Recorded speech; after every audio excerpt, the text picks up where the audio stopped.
मित्रों, जैसा कि हम सभी जानते हैं कि कुरुक्षेत्र के मैदान में जब महाभारत का युद्ध शुरू होने वाला था, उस समय अर्जुन का अंतर्मन व्यथित था और वो अपने और पराये के बीच भेद नहीं समझ पा रहे थे और सामने खड़ी सेना के विरुद्ध शस्त्र उठाने से घबरा रहे थे। तब भगवान श्री कृष्ण ने अर्जुन की व्यथा को दूर करने के लिए भगवद गीता का अनमोल ज्ञान दिया और उसी दौरान श्री कृष्ण ने बताया कि मृत्यु के बाद मनुष्य का क्या होता है, जिसका वर्णन गीता के अलग अलग अध्यायों में किया गया है। मित्रों, आज की इस वीडियो में हम आपको यही बताने वाले हैं कि भगवान कृष्ण के अनुसार मृत्यु के बाद जीवात्मा का क्या होता है। भगवत गीता में यही बताया गया है कि जब श्री कृष्ण अर्जुन को ये अनमोल ज्ञान दे रहे थे, उसी दौरान अर्जुन ने पूछा कि हे केशव, कृपया कर ये बताइए कि मृत्यु के बाद मनुष्य का क्या होता है।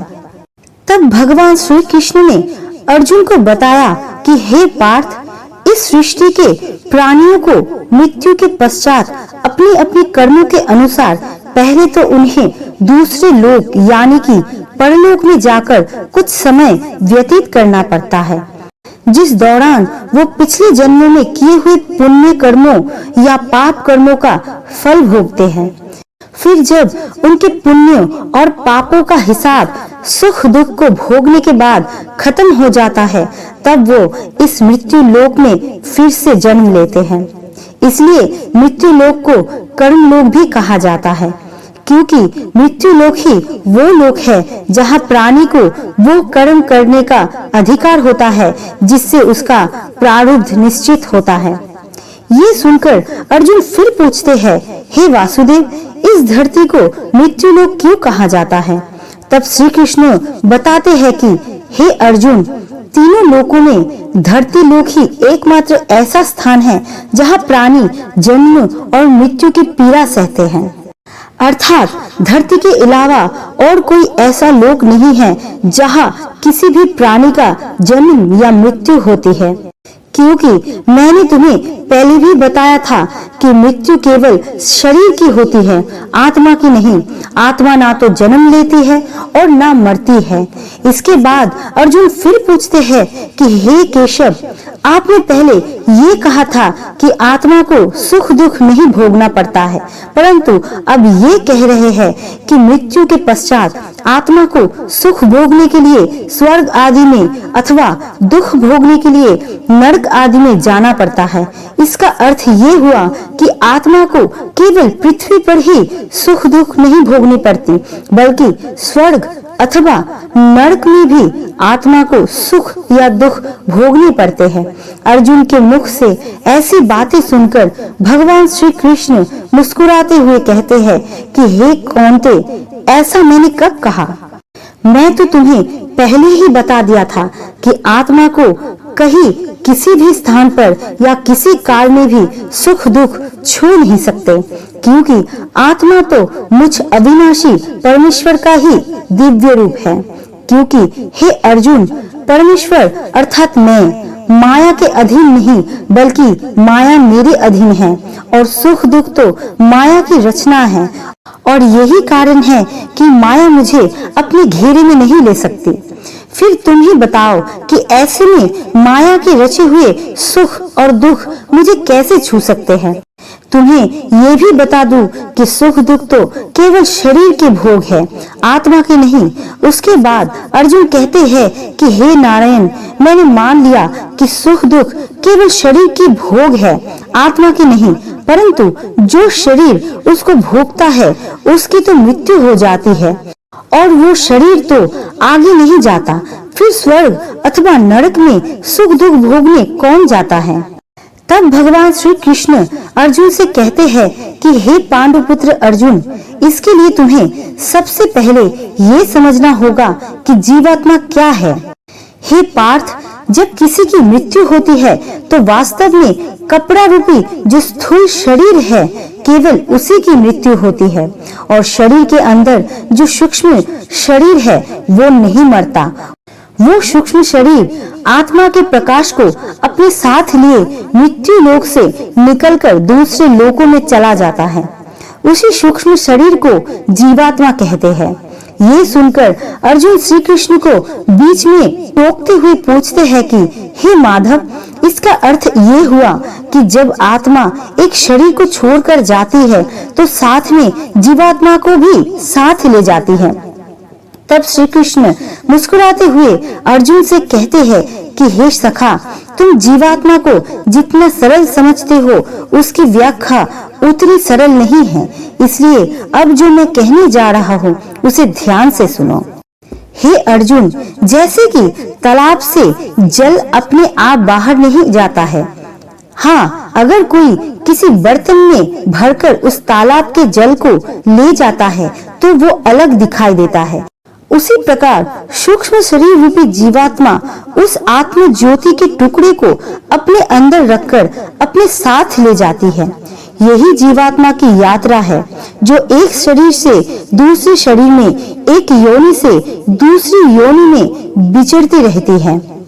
इसके अलावा हे अर्जुन, जीवात्मा जब किसी शरीर को छोड़कर जाती है तो उसके साथ उसके पिछले शरीर की वृत्तियां, उसके संस्कार और उसके भले कर्मों का लेखा जोखा अर्थात उसकी प्रारब्ध सूक्ष्म रूप में साथ जाती है।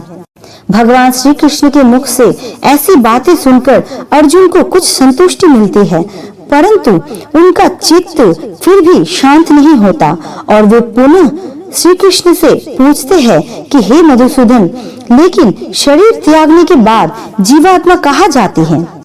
तब श्री कृष्ण अर्जुन को बताते हैं कि हे धनंजय, मानव शरीर त्यागने के बाद मनुष्य को अपने प्रारब्ध अनुसार अपने पापों और पुण्यों को भोगना पड़ता है।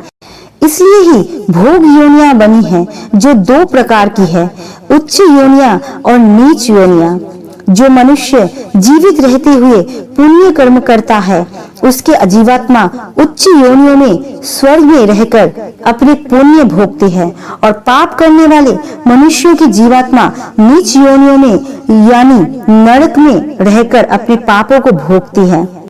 कभी ऐसा भी होता है कि कई प्राणी स्वर्ग नरक का सुख दुख पृथ्वी लोक पर ही भोग लेते हैं।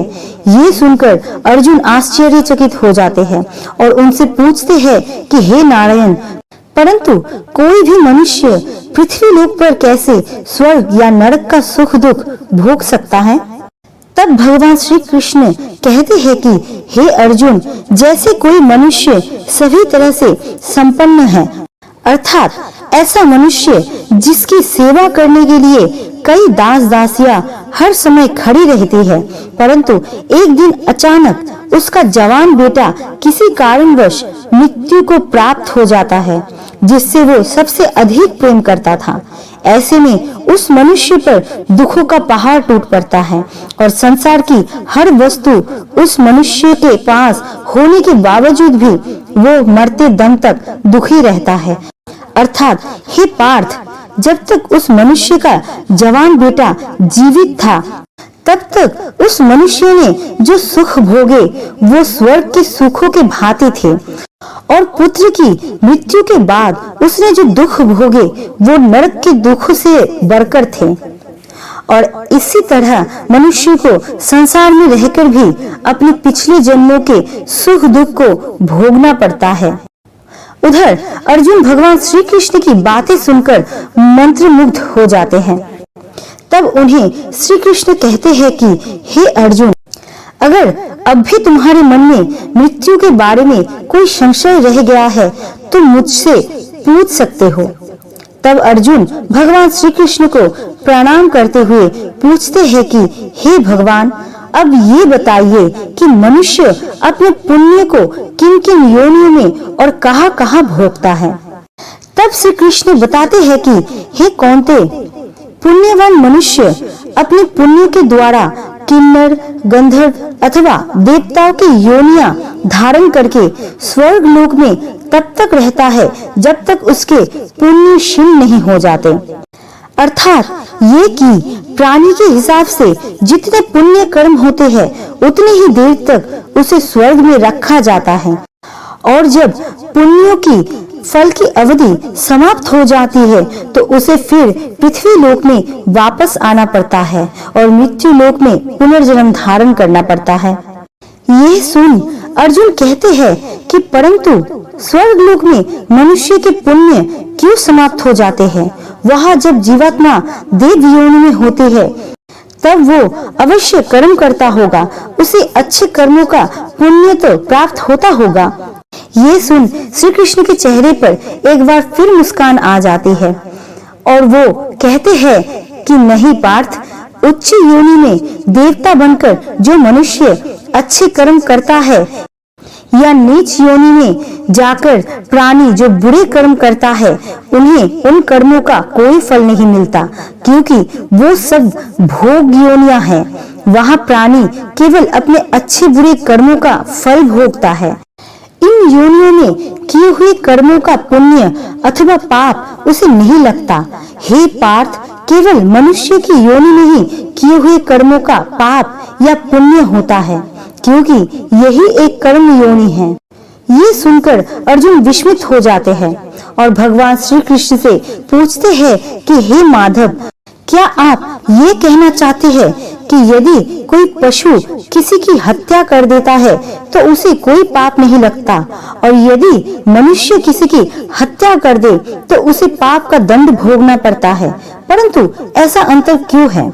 तब श्री कृष्ण कहते हैं, हे धनंजय, ऐसा इसलिए है कि धरती लोक पर समस्त प्राणियों में केवल मनुष्य ही एक ऐसा प्राणी है जो विवेकशील है, और तुम ही बताओ, मनुष्य के सिवा दूसरा कोई ऐसा प्राणी और है जो अच्छे बुरे की पहचान कर सकता है?